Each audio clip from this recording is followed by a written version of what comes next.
नमस्कार दोस्तों, कैसे हैं आप लोग। उम्मीद करता हूं आप लोग सब अच्छे होंगे। आप देख रहे हैं अपना यूट्यूब चैनल MS Content 9456। मैं आपका दोस्त स्वागत करता हूं आपके अपने प्लेटफॉर्म पर। दोस्तों, आधुनिक इतिहास बिल्कुल अंतिम पड़ाव की तरफ चल रहा है और हमने अंतिम क्लास में जो अंतिम सेशन में जो देखा था वह देखा था भारत छोड़ो आंदोलन। ठीक है, आज जो सेशन लिया जा रहा है, कल हमने बताया था कि आपको कि एक आज़ाद हिंद फौज के ऊपर हम एक अलग से सेशन बनाएंगे, सेशन लेंगे, जिसमें कि आपको बताया जाएगा आज़ाद हिंद फौज क्या थी और आज़ाद हिंद फौज को लेकर कितने प्रकार की गतिविधियां थी और भारत की आज़ादी में आज़ाद हिंद फौज की गतिविधियों का क्या योगदान रहा था। तो उसी के चलते जो है आज हमारा सेशन आज़ाद हिंद फौज को लेकर है। तो समझते हैं क्या है आज़ाद हिंद फौज, क्या है इसमें भूमिका रास बिहारी बोस की और क्या भूमिका है मोहन सिंह की और क्या भूमिका है सुभाष चंद्र बोस की। क्यों इन तीनों को आज़ाद हिंद फौज से जोड़ा जाता है और इससे क्या प्रभाव पड़ा कि देश की आज़ादी पर और इससे क्या प्रभाव पड़ा ब्रिटिश शासन पर।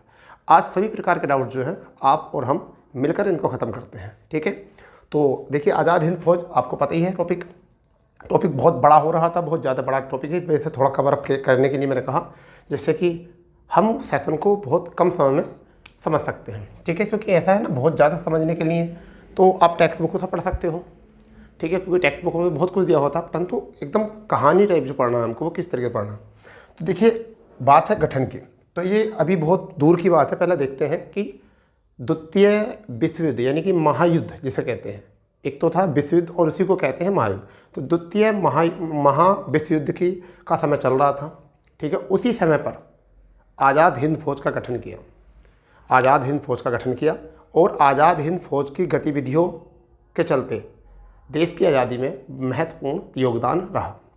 ठीक, बात करते हैं गठन की। तो गठन जो किया गया वो रास बिहारी बोस के द्वारा किया गया। रास बिहारी बोस भारतीय क्रांतिकारी थे जो बहुत लंबे समय से जापान में, कई वर्षों से जापान में रह रहे थे। क्योंकि कुछ बच्चों को यहाँ से डाउट रहता है कि सर रास बिहारी बोस या सुभाष चंद्र बोस। ठीक है, अभी हम इसमें की पॉइंट भी निकालेंगे, आप इसको समझिए। गठन जो किया वो किसने किया? रास बिहारी बोस ने गठन किया और यह कई वर्षों से जापान में रह रहे थे और दक्षिण पूर्वी एशियाई देशों में रास बिहारी बोस ने एक काम किया कि दक्षिण पूर्वी एशियाई देशों में रह रहे भारतीयों को इकट्ठा करके, दक्षिण पूर्वी एशियाई मतलब जो दक्षिण और पूर्व में रहने वाले थे, जैसे आपका इंडोनेशिया हो गया आपका, और जापान हो गया, ठीक है, बर्मा हो गया। ठीक है, तो इस तरीके से जो देश हैं इस साइड, तो इन देशों में जो लोग भारतीय रह रहे थे उन सब लोगों को इकट्ठा किया और एक लीग का गठन किया, जिस लीग को हम कहते हैं इंडियन इंडिपेंडेंस लीग। ठीक है, तो इंडियन इंडिपेंडेंस लीग का गठन किया। इसी बीच क्या था कि जापान की शक्ति जो थी द्वितीय विश्व युद्ध में बहुत बढ़ गई थी। जापान की जो शक्ति थी द्वितीय विश्व युद्ध में बहुत ज़्यादा बढ़ गई थी। ठीक है, अब होता है क्या कि जापान दक्षिण पूर्वी एशियाई देशों पर कब्जा कर लेता ब्रिटिश साम्राज्य की या ब्रिटिश फौजों को हराकर जापान जो है दक्षिण पूर्वी देशों पर, बहुत सारे देशों पर वह कब्जा कर लेता है और भारतीय सैनिकों को, जो ब्रिटिश सेना में भारतीय सैनिक थे, उनको बंदी बना लेते हैं। जिसके चलते क्या होता है, जिसके चलते ये होता है कि जापान की सेना में पहले से ही कुछ भारतीय लोग योगदान दे रहे थे, जिनमें से रास बिहारी बोस और उनके साथ में इंडियन इंडिपेंडेंस लीग के कुछ सदस्य जो थे वो वहाँ पर पहले से ही शामिल थे। अंततः क्या हुआ? अंततः ये हुआ कि इन्होंने जो उद्देश्य था इनका जो उद्देश्य था वो यह था कि भारतीय युद्धबंदियों को लेकर, इसका जो उद्देश्य था वो ये था कि भारतीय युद्धबंदी यानी कि जो ब्रिटिश सेना में भारतीय लोग थे जिनको युद्ध के दौरान बंदी बना लिया गया था, उनको लेकर आज़ाद हिंद फौज बनाई। ठीक है, रास बिहारी बोस ने क्या किया, जितने भी बंदी जापान ने दक्षिण पूर्वी एशियाई देशों पर हमला करके ब्रिटिश सेना को हराकर जितने बंदी कैद किए थे, उनको रास बिहारी बोस ने इकट्ठा करके आज़ाद हिंद फौज का गठन किया। भारत की आज़ादी या भारत को आज़ाद करने के लिए या भारत को आज़ाद करने के उद्देश्य से आज़ाद हिंद फौज बनाई और उसमें सबसे ज़्यादा योगदान जो रहा उस समय पर, वो योगदान रहा कैप्टन मोहन सिंह का। कैप्टन मोहन सिंह का योगदान रहा, जो कि ब्रिटिश सेना में भारतीय सेना के अफसर थे। ब्रिटिश सेना में भारतीय सेना के अफसर थे। जब बताया गया देश की आस्थाओं के बारे में, देश हित के बारे में, तो आज कैप्टन मोहन सिंह को भी लगना शुरू हो गया कि बहुत सारे लोग जो देश विदेशों में लोग रह रहे हैं वह भी भारत की आज़ादी को चाहते हैं, और हम ब्रिटिश सेना में रह के भी हम अपने देश की आज़ादी को नहीं समझ पाए, हम अपनी देश की गुलामी को नहीं समझ पा रहे कि हम मानसिक रूप से, शारीरिक रूप से, आर्थिक रूप से हम गुलाम हैं। तो इस चीज़ को देखकर कैप्टन मोहन सिंह को ये बात समझ में आई, और भारतीय सेना के अफसर थे और इन्होंने यहाँ पर बहुत अच्छा योगदान दिया। तो पहले बात आती है, आप यहाँ से की पॉइंट निकाल लेते हैं इतने ही, क्योंकि ज़्यादा बड़ा हो जाएगा तो की पॉइंट निकालने में थोड़ी दिक्कत आएगी। पहली बात ये, आज़ाद हिंद फौज का गठन किसने किया? तो रास बिहारी बोस ने किया। पहला क्वेश्चन यहाँ से बन जाएगा। फिर दूसरी बात यह कि आज़ाद हिंद फौज का गठन करने से पहले आज़ाद हिंद फौज को किस अन्य नाम से जाना जाता था? तो वह नाम था इंडियन इंडिपेंडेंस लीग। ठीक है, अब ये भी क्वेश्चन आ सकता है, इंडियन इंडिपेंडेंस लीग का स्थापना किसने की थी? तो रास बिहारी बोस ने। ये कौन सी क्या लीग थी? ये भारत के बाहर जितने भी दक्षिण पूर्वी एशियाई देशों में लोग रह रहे थे, उन सभी देशों में जो भारतीय थे उनके सहयोग से मिलकर बनी थी। अब होता है क्या, जब उद्देश्य यहाँ पर आया, क्या भारतीय युद्ध बंदियों को लेकर आज़ाद हिंद फौज बनाई, तो इन युद्ध बंदियों के अतिरिक्त जो देश विदेशों में लोग रह रहे थे भारतीय, तो उन सबको मिलाकर इनकी संख्या इस टाइम पर जो थी वो 45,000 हो गई थी सैनिकों की संख्या आज़ाद हिंद फौज की। ठीक है, क्वेश्चन आता है कैप्टन मोहन सिंह ने क्या किया? तो कैप्टन मोहन सिंह ने इस आज़ाद हिंद फौज को बनाने में एक अलग भूमिका निभाई, एक अलग योगदान दिया, और ब्रिटिश सेना की नीतियों के बारे में लोगों को जागरूक किया कि वो किस तरीके से हमला करते हैं, किस तरीके से प्लानिंग करते हैं, क्योंकि वो पहले से ब्रिटिश सेना में कार्यरत थे। ठीक है, इसी समय पर आपने देखा होगा कि त्रिपुरा संकट हुआ था। त्रिपुरा संकट के बाद में फॉरवर्ड ब्लॉक की स्थापना की थी सुभाष चंद्र बोस ने। ठीक है, और सुभाष चंद्र बोस ने फॉरवर्ड ब्लॉक की उसमें सक्षम नहीं हो पाए थे, जिसके चलते जो है ब्रिटिश सेना जो है सुभाष चंद्र बोस को कुछ गतिविधियों के चलते उनको ढूंढने के लिए, मतलब उनके पीछे पड़ गई थी, उनको एक तरीके से सर्च चल रहा था, परंतु वे भेद बदल कर जगह जगह पर रह रहे थे। कभी बीमा एजेंट की भूमिका निभा रहे थे, कभी ऐसा मान के चलिए व्यापारी की भूमिका निभा रहे थे। अलग प्रकार से भूमिका निभा कर ऐसा हुआ कि 1941 में सुभाष चंद्र बोस भारत से फरार होने में, या भारत से भागकर बाहर जाने में, या फरार होने में कामयाब हो गए, और वह भारत की आज़ादी के उद्देश्य से और देश को स्वतंत्र कराने के लिए वह जर्मनी चले गए। कहाँ चले गए? जर्मनी चले गए। अंततः होता क्या है कि जर्मनी में जब उनको बात पता चला कि एक आज़ाद हिंद फौज का गठन किया जा रहा है, और आज़ाद हिंद फौज से पहले भी एक इंडियन इंडिपेंडेंस लीग है, ठीक है, तो उसमें भी मतलब बढ़ चढ़कर लोग जो है पार्टिसिपेट कर रहे हैं, तो वह जर्मनी से 2 जुलाई 1943 को सिंगापुर चले जाते हैं। और सिंगापुर जाने का इनका सीधा पर्पस जो रहता है वो क्या रहता है? इंडियन इंडिपेंडेंस लीग का नेतृत्व करना, आज़ाद हिंद फौज का पुनर्निर्माण करना और इसको कार्य सक्षम बनाना। और इस समय लगभग 46,400 सिपाहियों की यहाँ पर संख्या थी, जिसमें वो युद्धबंदी भी थे और वो व्यक्ति भी थे जो दक्षिण पूर्वी देशों में रह रहे थे। तो शायद आपको ये कहानी अब तक समझ में आई होगी, और यहाँ से हम ये भी देख सकते हैं कि हम कितने की पॉइंट निकाल पा रहे हैं। ठीक है, तो ये क्यों हुआ? आज़ाद हिंद फौज में सुभाष चंद्र बोस की एंट्री किस तरीके से हुई? ठीक है, कुछ बच्चों को लगता है कि आज़ाद हिंद फौज का गठन सुभाष चंद्र बोस ने किया था, तो आज मैं आपको उसका डाउट निकाल लूँ। वो किया था रास बिहारी बोस ने, जो एक क्रांतिकारी थे, भारतीय क्रांतिकारी, जो बहुत समय से जापान में रह रहे थे। ठीक है, होता है क्या, ये डेट बहुत इंपॉर्टेंट डेट है, 4 जुलाई 1943। ये डेट आप अपने माइंड में ना छाप लीजिए अच्छे से। क्यों छाप लीजिए? क्योंकि यही एग्ज़ाम में आपको सीनियर बनाएगी, यही आपको एग्ज़ाम में और बच्चों से ज़्यादा, ठीक है, आपको कुछ कुशल बनाएगी। क्या होता है? रास बिहारी बोस 4 जुलाई 1943 को सुभाष चंद्र बोस को आज़ाद हिंद फौज का सर्वोच्च सेनापति बना देते हैं। ठीक है, अब जो बात करने वाले ना, अभी तक बात कर रहे थे कहानी की रूपरेखांक देख रहे थे, मगर अब जो हम बात करने वाले हैं कुछ इंपॉर्टेंट डेटों के सहारे से, क्योंकि किसी भी थ्योरम को समझने के लिए उसमें डेट अगर ऐड हो जाए तो हम उनको आसानी से याद रख सकते हैं, घटनाक्रम आसानी से हम याद रख सकते हैं। तो क्या हुआ, 4 जुलाई 1943 को होता है ये कि रास बिहारी बोस सुभाष चंद्र बोस को आज़ाद हिंद फौज का सर्वोच्च सेनापति बना देते हैं। और यह 21 अक्टूबर 1943 को 21 अक्टूबर 1943 को सुभाष चंद्र बोस आज़ाद हिंद फौज के सर्वोच्च अधिकारी की हैसियत से, आज़ाद हिंद फौज के सर्वोच्च सेनापति की हैसियत से सिंगापुर में स्वतंत्र भारत की अस्थायी सरकार बना देते हैं। अस्थायी सरकार बना देते हैं, ठीक है भाई, अस्थायी सरकार बना देते हैं। अब हम बात करते हैं अस्थायी सरकार के ऊपर थोड़ी सी। आप कॉपी पेन लेकर बैठे होंगे तो आप थोड़ा सा नोट करते रहना। अस्थायी सरकार का हेडक्वार्टर जो था वो कहाँ पर बनाया गया, पहले तो ये बताइए। ये बनाया गया सिंगापुर में। तो सिंगापुर में एक जगह है रंगून, एक गाना ना मेरे पिया गए रंगून, किया है वहाँ से टेलीफोन, तो वो वही वाला रंगून है, ठीक है। तो यहाँ पर सिंगापुर में रंगून में जो था अस्थायी सरकार का क्या था, वो हेडक्वार्टर था, ठीक है। अरे बात समझ में। और यहाँ पर जो इसको सपोर्ट किया, यानी कि किन देशों ने इसको स्वीकृति दी, तो जर्मनी और जापान ने अस्थायी सरकार को स्वीकृति दी। जर्मनी और जापान ने स्वीकृति दी। अब जर्मनी में है राष्ट्रपति शासन, जापान में है प्रधानमंत्री शासन। तो जर्मनी के हिसाब से राष्ट्रपति जो बने वो सुभाष चंद्र बोस बने इस सरकार के, और जापान की हैसियत से, जापान की नज़र से इस सरकार के प्रधानमंत्री कौन बने, सुभाष चंद्र बोस बने। जब इन दो देशों ने स्वीकृति दी, तब सुभाष चंद्र बोस को जर्मनी मानता था इस अस्थायी सरकार का राष्ट्रपति, और जापान मानता था इस अस्थायी सरकार का प्रधानमंत्री।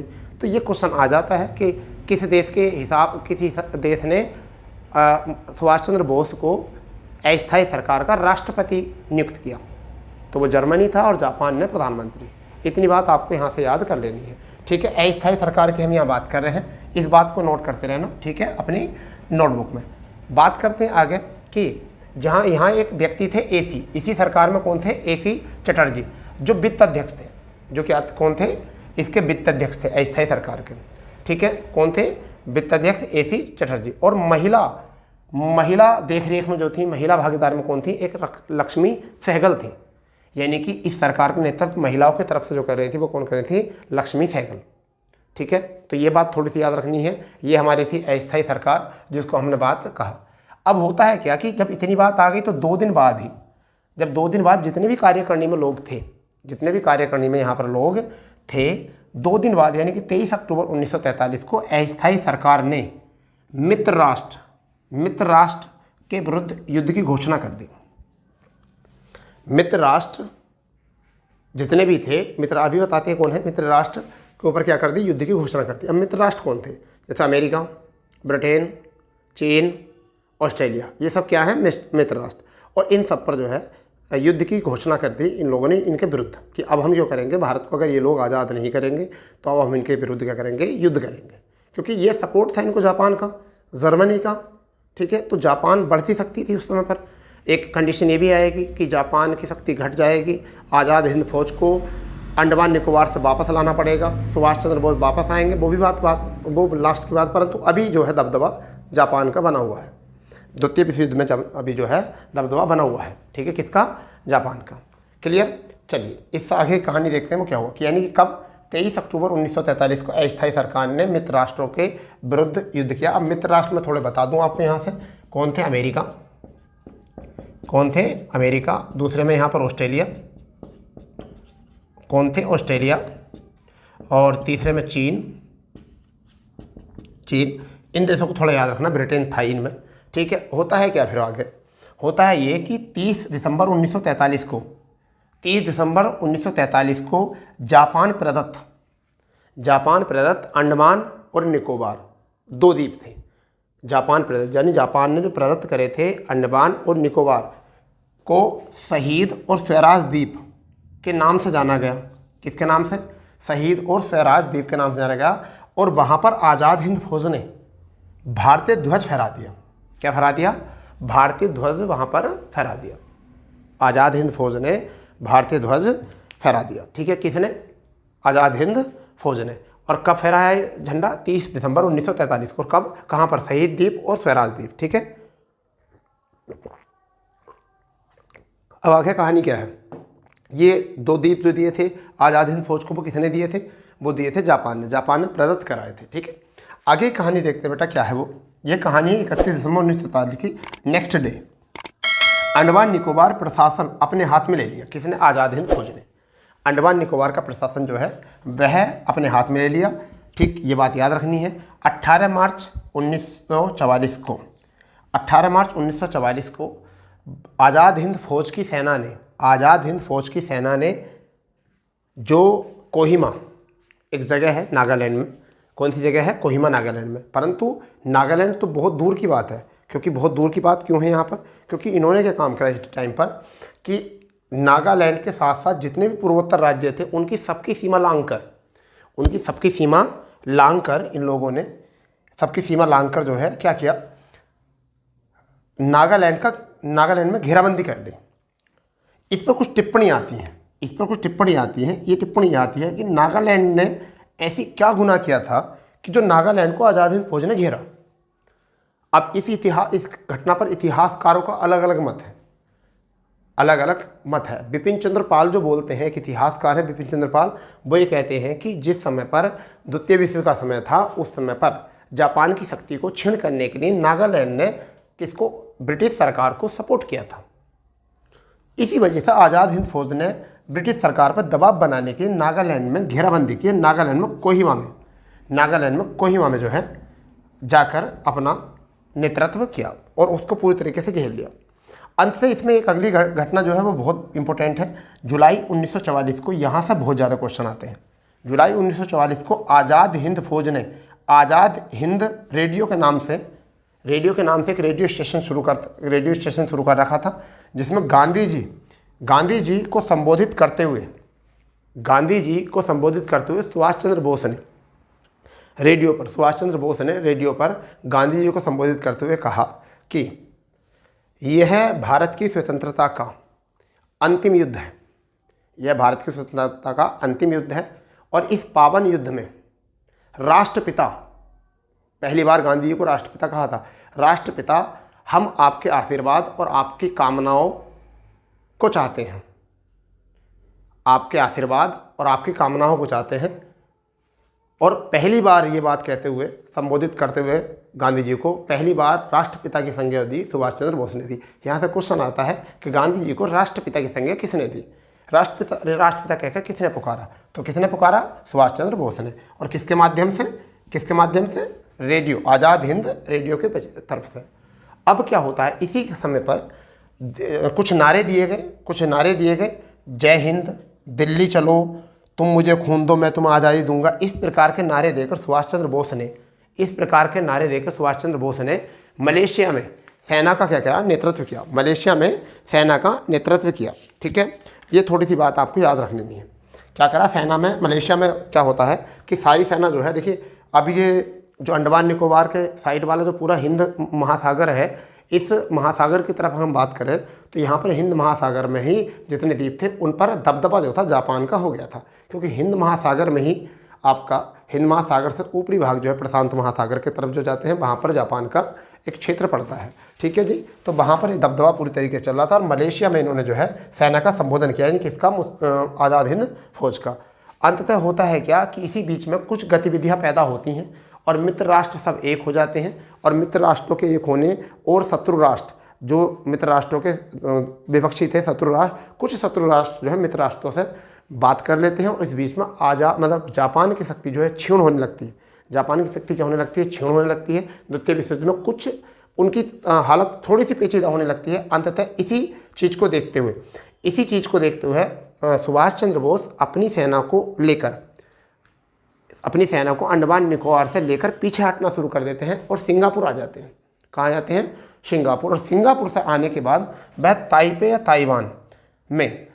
ताइवान में जाते हैं और 18 अगस्त 1945 को यहाँ पर विमान दुर्घटना हो जाती है। यही घटना बताई जाती है कि क्या हुआ कि इसी घटना में जो है उनकी मृत्यु हो जाती है। बट ये भी नहीं कहा जा सकता कि वो मृत्यु, क्योंकि बॉडी नहीं मिली थी। ठीक है, पता नहीं, इसके ऊपर अभी भी पीछे भी जांच चली थी 2-4 साल पीछे भी कि क्या हुआ, कुछ बनता जो इनके मिले कि उन्होंने बताया कि अभी तक सुभाष चंद्र बोस के बारे में केस में कोई क्लियर नहीं हुआ। परंतु इतिहासकारों का मानना यह है कि दुर्घटना में, विमान दुर्घटना में जो है 18 अगस्त 1945 को इनकी मृत्यु हो गई थी। ठीक है, अब देखिए क्या होता है।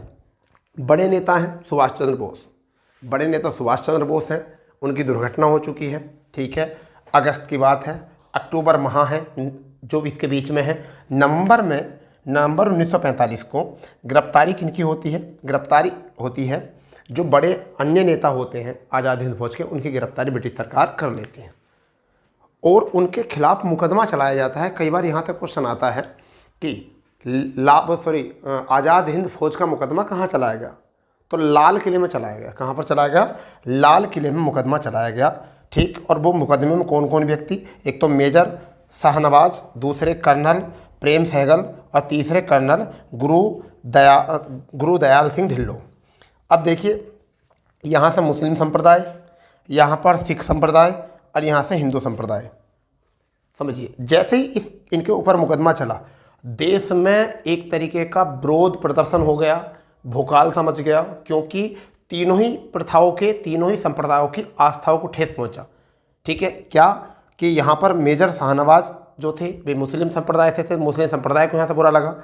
ठीक है, कर्नल प्रेम सहगल हिंदू बहुल थे तो यहाँ इनको बुरा लगा, और कर्नल गुरुदयाल सिंह ये सिख थे तो इनको भी यहाँ पर जो है बुरा लगा। और इससे मुकदमे का विरोध किस किस ने किया? कांग्रेस ने किया, मुस्लिम लीग ने किया, ठीक है, अकाली दल ने किया और कम्युनिस्ट पार्टी ने किया। यानी कि इस मुकदमे का विरोध मुस्लिम लीग ने भी किया, कांग्रेस ने भी किया, ठीक, अकाली दल ने भी किया और कम्युनिस्ट पार्टी ने भी किया। अब होता है क्या कि जब इनके ऊपर मुकदमा चलाया गया तो इस मुकदमे की वकालत करने के लिए एक समिति बनाई गई। ये क्वेश्चन बिहार पीसीएस में आया था कि लाल किला मुकदमे में कौन कौन वकील शामिल थे, तो वो वकील हमें पता होना चाहिए जिन्होंने वकालत की थी। ठीक है, तो अभी तक इसमें से की पॉइंट निकाल लेते हैं। इधर हमने की पॉइंट निकाल लिए थे। अब देखते हैं यहाँ क्वेश्चन आएगा, सर्वोच्च सेनापति कब बनाया गया सुभाष चंद्र बोस को? तो 24 जुलाई 1943 आपको याद रखना है। सिंगापुर में भारत की जो अस्थायी सरकार बनी वह किसने बनाई थी? सुभाष चंद्र बोस ने। ठीक है, अस्थायी सरकार ने मित्र राष्ट्रों पर युद्ध की घोषणा कब की थी? 23 अक्टूबर 1943 को। ठीक है, शहीद द्वीप और स्वराज द्वीप पर भारतीय ध्वज कब लहराया गया? तो ये फहराएगा 30 दिसंबर 1943 को। ये वाला हाथ में प्रशासन लेने वाला क्वेश्चन मोस्ट नहीं है, नागालैंड को घेराबंदी वाला भी मोस्ट नहीं है। ठीक है, जुलाई 1944 में, हाँ ये अच्छा क्वेश्चन है कि कब गांधी जी को सुभाष चंद्र बोस ने राष्ट्रपिता कहकर संबोधित किया था। ठीक है, तो ये क्वेश्चन इंपोर्टेंट, जुलाई 1944 में किया गया था। ठीक है, नारे इंपोर्टेंट हैं कि किस किसने दिए, ये नहीं कि कब दिए। ठीक है, फिर ये क्वेश्चन आ सकता है कि कहाँ पर विमान दुर्घटना में सुभाष चंद्र बोस की मृत्यु हुई थी? तो ये ताइपे, ताइवान की राजधानी, वहाँ पर हुई थी, याद रखना है। ठीक है, फिर ये क्वेश्चन तो वेरी वेरी इंपॉर्टेंट है कि लाल किला मुकदमा जो है किनके ऊपर चलाएगा? तो मेजर शाहनवाज, कर्नल प्रेम सहगल और कर्नल गुरुदयाल सिंह ढिल्लो, ये मोस्ट है। फिर क्वेश्चन ये आएगा किस किसने यहाँ पर विरोध किया था? तो मुस्लिम लीग ने विरोध किया था, कांग्रेस ने विरोध किया था, कम्युनिस्ट पार्टी ने विरोध किया था और अकाली दल ने भी किया था। क्योंकि बच्चों को ये तो पता है कांग्रेस ने किया था और मुस्लिम लीग ने किया था, अकाली और कम्युनिस्ट पार्टी, अकाली दल और कम्युनिस्ट पार्टी का नहीं पता। क्योंकि आधा अधूरा ज्ञान, मैंने एक जगह पढ़ा था कि अधूरा ज्ञान जो होता है विष के समान होता है। अधूरा ज्ञान जो होता है वो किसके समान होता है? विष के समान। अब मैं आपको थोड़ा सा बताऊं, आपको अपनी लाइफ में जो बनना है ना, वो आपको अपनी लाइफ में जो बनना है वो पानी बनना है। क्यों बनना है पानी? मैं थोड़ा सा आपको प्रैक्टिकल बताता हूँ। यदि मैं इस पानी की बोतल को कितना भी हिलाऊं, और उसके बाद में मैं इसको अगर खोलूँगा तो ये उफान नहीं मारेगा बिल्कुल भी। और इसी की इसका ही लाइफ जो है बहुत लंबी है। इसलिए जब भी बनना है आपको पानी बनो बिल्कुल, कि आप पर कितने भी इसे हिला लो, डुला लो, कितने भी ताने मार लो, इस पानी पर कोई असर नहीं पड़ने का। तो लाइफ को बिल्कुल पानी की तरह बनाइए, सिंपल बनाइए, और आपके ऊपर कोई फर्क नहीं पड़ना चाहिए कि आपको किसने क्या कहा, केवल अपने काम पर लगिए। ठीक है, ऐसा तो नहीं पानी को हिलाया, पानी नाराज़ हो गया और इनने उफान मार दिया। अब यहाँ पे अगर कोल्ड ड्रिंक को आप या किसी भी ब्रांड को, किसी भी जिसमें अशुद्धि मिलाई गई हो या शुद्धि कोई और प्रोडक्ट मिलाकर उसको हिलाते हैं, फॉर एग्जांपल कोल्ड ड्रिंक को ले लीजिए, कोई सी प्रकार की सॉफ्ट ड्रिंक, अगर हम उसको हिलाते हैं, उसकी डाट खोलते हैं तो वो आधी से बाहर निकल जाती है। वो होती है कि वो उत्तेजित हो जाती है कि तूने मुझे पीटा क्यों, तूने मुझे हिलाया क्यों, इस तरीके से। तो जो कम यानी कि जो नुकसान देने वाली चीज़ें होती हैं, यानी जो बॉडी को सर्वे सर्वा नहीं रखती हैं, वो चीज़ें जो है उफान मारती हैं। ऐसे ये है कि जो व्यक्ति उफान मारते हैं लाइफ में, वो तेज़ होते हैं, अग्रेसिव होते हैं, तो उनका जो है रुझान पढ़ाई की तरफ ज़्यादा नहीं रहता। तो अपनी लाइफ को बनाइए बिल्कुल पानी की तरह शांत, ठीक है। चलिए इसमें आगे हम बढ़ते हैं। यहाँ पर मैं ये क्यों बताया गया है, ये मैंने क्यों बताया गया थी, यहाँ पर कांग्रेस जो काम कर रही थी वो पानी का काम कर रही थी पूरी तरीके से।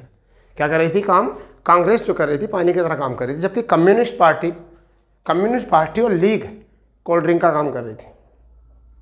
मेरा ये बात बताने का ऐसा नहीं था कि कोई मैं यहाँ फिल्मी डायलॉग मार रहा हूँ, मेरा यहाँ पर औचित्य था बताने का, ठीक है। तो यहाँ पर ये काम कर रहे थे क्योंकि उग्र थे। और देख लीजिए इनका ही लंबा शासन नहीं चला, जबकि कांग्रेस का शासन बहुत लंबे समय तक चला। बाद में इन्होंने बहुत लंबे समय तक शासन भी किया। चलिए अब आगे बात करते हैं इनके बाद में कि जब मुकदमा चला तो एक समिति बनाई गई। क्या बनाई गई, समिति, और उसमें वकालत जो की गई वो किसने वकालत की, ठीक है। चलिए उसमें देख लेते हैं कुछ नाम देख लेते हैं। और ये बातें जो है ना बहुत इंपॉर्टेंट होने वाली है, ये बातें बहुत इंपॉर्टेंट होने वाली हैं अब आपके लिए, ठीक है भाई। अब देखते हैं कि उसमें जो वकालत की वो किसने वकालत की यहाँ पर, ठीक है। तो देखिए सबसे पहले अगर हम समिति की बात करते हैं, अब समिति में जो वकालत की वो सबसे पहले व्यक्ति है भोला भाई देसाई। इनका नाम जो है आप हमेशा याद रखो। एक बार को अपने ताऊ चाचा का नाम भूल जाना, परंतु भोला भाई देसाई का नाम नहीं भूलना, क्योंकि यही आपको, ताऊ चाचा आपको इतना कामयाब बनाने के लिए सपोर्ट नहीं करेंगे। भोला भाई देसाई जब एक क्वेश्चन आ गया एग्जाम में और यही आपने गलत कर दिया तो शायद ये नाराज़ हो जाएंगे। तो ये वकील थे। दूसरे की अगर हम बात करें तो तेज बहादुर सफरू। कौन से वकील थे दूसरे, तेज बहादुर सफरू, ये भी नाम याद रखना। तीसरे सदस्य अरुणा आसफ अली, ठीक। चौथे कैंडिडेट की अगर हम यहाँ बात करें तो कैलाशनाथ। कौन थे, कैलाशनाथ। जब 4 में से क्वेश्चन आता कि निम्न में से कौन सा सदस्य समिति में शामिल नहीं था जिन्होंने लाल किला मुकदमा की वकालत की थी, तो यहाँ कैलाशनाथ को भूल जाते हैं सब लोग, क्योंकि और सब नाम सारे ऐसे होते हैं जो सबको पता से होते हैं यहाँ पर, ठीक है। फिर बात करते हैं 5वें व्यक्ति की, तो पंडित जवाहर लाल नेहरू। इन्होंने क्या करी, इन्होंने वकालत की। अंततः होता है ये कि वकालत में कोई हासिल नहीं हुआ और इन तीनों व्यक्तियों को मेजर शहनवाज, प्रेम सहगल और दयाल सिंह को फांसी की सज़ा हो जाती है। किसकी सज़ा हो जाती है, फांसी की। परंतु बेबेल अपनी शक्तियों का प्रयोग करके इस फांसी को मृत्यु दंड में जो है कन्वर्ट कर देते हैं। फांसी को भी कैसे, इन्हें फांसी बाद में होती, पहले उम्र कैद की सज़ा सुनाई जाती, क्योंकि ये वकीलों ने कहा कि अगर फांसी की सज़ा हुई तो इसे उम्र कैद में कन्वर्ट कर दीजिए, वकालत ये थी। परंतु बेबेल को भी कुछ अधिकार दिए गए थे क्योंकि वायसराय था। तो लॉर्ड बेबेल जो थे उन्होंने क्या करा, अपनी शक्तियों का प्रयोग किया और इसे मृत्युदंड में कन्वर्ट कर दिया। तो ये एक बहुत बड़ी घटना थी, ठीक है। जैसा अभी भी राष्ट्रपति के पास हमारे यहाँ शक्तियाँ होती हैं कि किसी को अल्पीकरण कर सकता है, ठीक है, क्षमादान कर सकता है, ऐसी उस समय भी कुछ थी। अब यहाँ से जुड़ी हुई कुछ संगठन थे, उन संगठनों पर थोड़ा गौर देते हैं। कई बार एग्जाम में क्वेश्चन आ जाता है कि आज़ाद हिंद फौज की रानी झांसी ब्रिगेड जो थी वो उसकी कमांड किसके हाथ में थी, ऐसे क्वेश्चन आ जाता। तो कुछ ब्रिगेड है उनको लिख लेना, जैसे कि एक सुभाष ब्रिगेड थी। कौन सी थी, सुभाष ब्रिगेड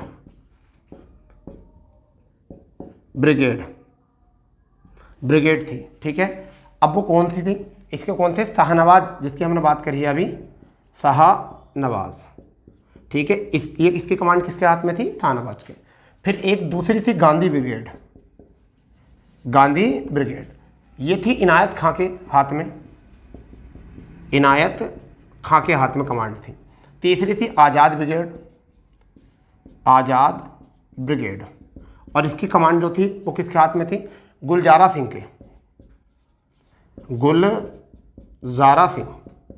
ठीक है भाई, इसको याद रखना। फिर जो थी वो नेहरू ब्रिगेड,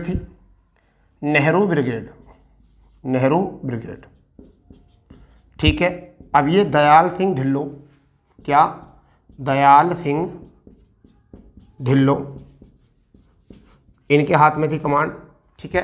फिर थी रानी झांसी, पांचवी जो थी वो कौन सी थी, रानी झांसी। ठीक है, इसकी जो कमान थी वो किसके हाथ में थी, वो थी लक्ष्मी सहगल। किसकी थी, लक्ष्मी सहगल। ठीक है भाई, ये थी। तो ये कुछ ब्रिगेड थी जो आज़ाद हिंद फौज से थी। ठीक है, ये जो समिति थी जिन्होंने क्या करी थी, सिफारिश की थी लाल किला मुकदमे को लेकर। तो ये बात अभी आपके एग्जाम में बहुत इंपॉर्टेंट है, कई बार ये जोड़े मिलाने के लिए आ जाती है, मैचिंग पर आ जाती है, ये वाली बात जो आती है मैचिंग पर आ जाती है, कौन सी ब्रिगेड का नेतृत्व तो कौन लोग कर रहे थे।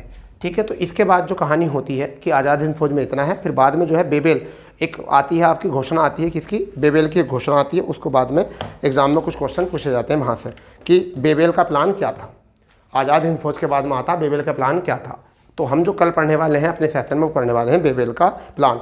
और बेबेल के प्लान में क्या हुआ ऐसा कि कैबिनेट मिशन भारत आया 1946। ठीक है, तो हम जो पढ़ने वाले हैं कल पढ़ेंगे बेबेल प्लान। ठीक है, और उससे आगे कहानी ऐसा मान के चलिए कि आज़ाद हिंद फौज के बाद भारतीय आधुनिक इतिहास अंतिम पड़ाव हो जाता है। और उसके बाद में फिर हम पॉलिटी में लेकर चलेंगे कि पॉलिटी में जो संवैधानिक सुधार हुए थे वो क्या क्या सुधार हुए थे। ठीक है, तो आज के लिए केवल इतना ही। और आपको अगर सेशन में मज़ा आ रहा हो और आपको समझ में अच्छा आ रहा है, ठीक है, तो ज़्यादा से ज़्यादा अपने दोस्तों को शेयर करें और कमेंट्स कर सकते हैं अगर किसी प्रकार का सजेशन है तो। ठीक है, और हमारे टेलीग्राम से भी जुड़ सकते हैं, कोचिंग के नाम से हमारा, सॉरी यूट्यूब चैनल के नाम से हमारा टेलीग्राम है, आप वहाँ जाकर जुड़ सकते हैं बिल्कुल सीधे। ठीक है, और हमको 9456962764 पर हमें व्हाट्सअप भी कर सकते हैं अगर कोई प्रकार का सजेशन है तो। ठीक है, मिलते हैं कल नए सेशन के साथ। जय हिंद, जय भारत।